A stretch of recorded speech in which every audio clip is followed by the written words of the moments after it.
Hello Internet, so nice to see you. Today we see what kind of interesting chords you can put before a dominant chord. Now, to be honest, before a dominant chord, you can put anything. There is no restriction, there are no rules in music theory telling you that you cannot put specific chords in front of a dominant chord. But then again, if I'm just telling you that you can put anything in front of a dominant chord, this doesn't really help you, no? So we are gonna see 6 interesting options on chords that sound really great before a dominant chord. Now we're gonna do everything in C, and we start from a very basic chord progression. This chord progression starts with the C chord, which is the first chord in the key of C, and ends with G, C, or G7, C, which are the fifth and first chord in the key of C. And in between we can put whatever we want, and what is interesting for us right now, it's what we put exactly before the G or G7 chord. First option, you can put a C in second inversion. A C in second inversion is simply a C with a bass of G. This is a very classical option, and it sounds great. So for instance, hear that. C, F, C in second inversion, G7, C.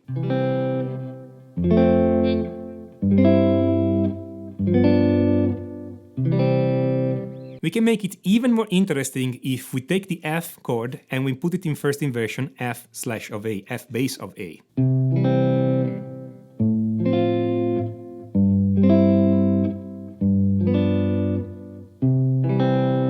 But the important thing is how that C in second inversion sounds so good before the G7 chord. It sounds great because the C in second inversion, the G7 and the final C major chord create a number of descending lines that sound just great to your ear. Option number 2 is to use a minor fourth chord, in this case an F minor chord. So hear this, C, F, F minor, G, C.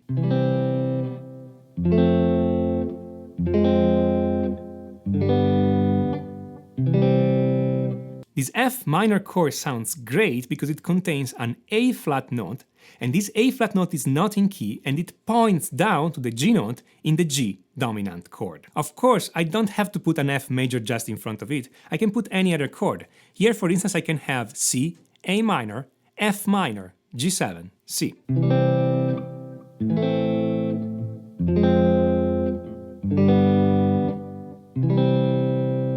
Option number 3, I can use a secondary dominant chord. I'm not going to explain the whole concept of secondary dominant here, but in this case the secondary dominant of G is D7. So let's play C, F, D7, G7, C.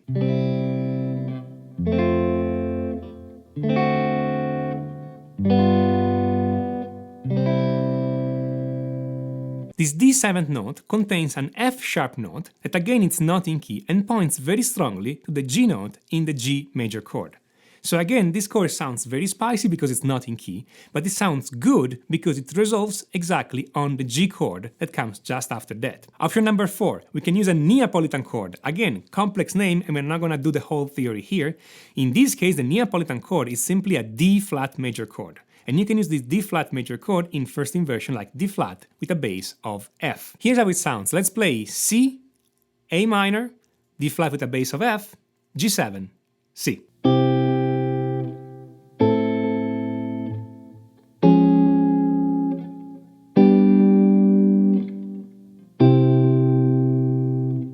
This is another option that originally came from classical music, and it's used very often in modern music. Option number 5, we can use an augmented sixth chord. Now the theory of augmented sixth chord is notoriously tricky and complex, so I'm going to completely ignore being formally correct here, and I'm simply gonna say that an augmented sixth chord, for us, looks exactly the same as a dominant chord. And in C major, it looks like an A flat 7th chord. And it sounds this way. Let's play C, F with a bass of A, our augmented sixth chord, A flat 7th, then G, then C.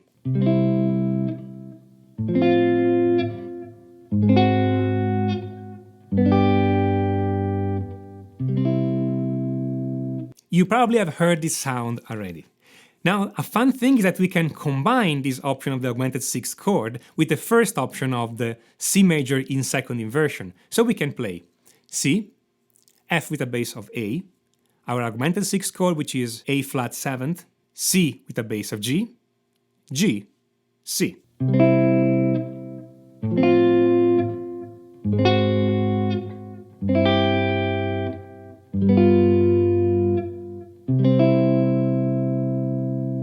Option number 6, you can use an F with a base of G chord. This is essentially a suspended G chord. So let's play this chord progression. C, A minor, F with a base of G, G, C.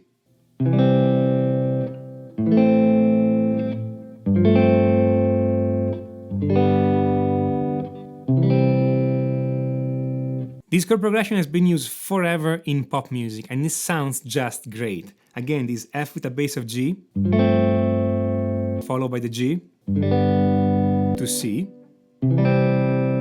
It just sounds gorgeous to my ear.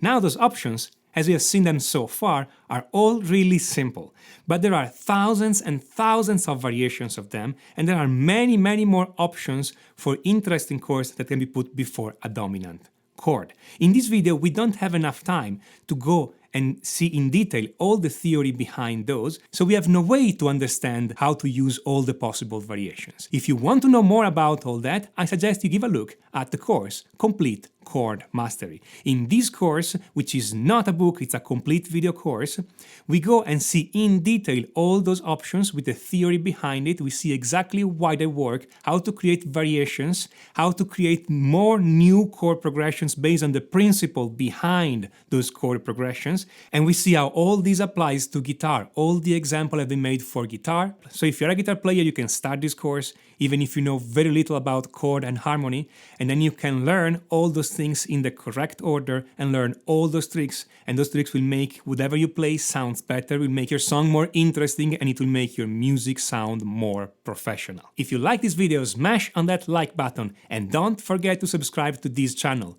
And if you really liked the options I gave in this video, well, share this video on any kind of social media you may be in. Let your friends know. This is Tommaso Zilli of musictheoryforguitar.com, and until next time, enjoy.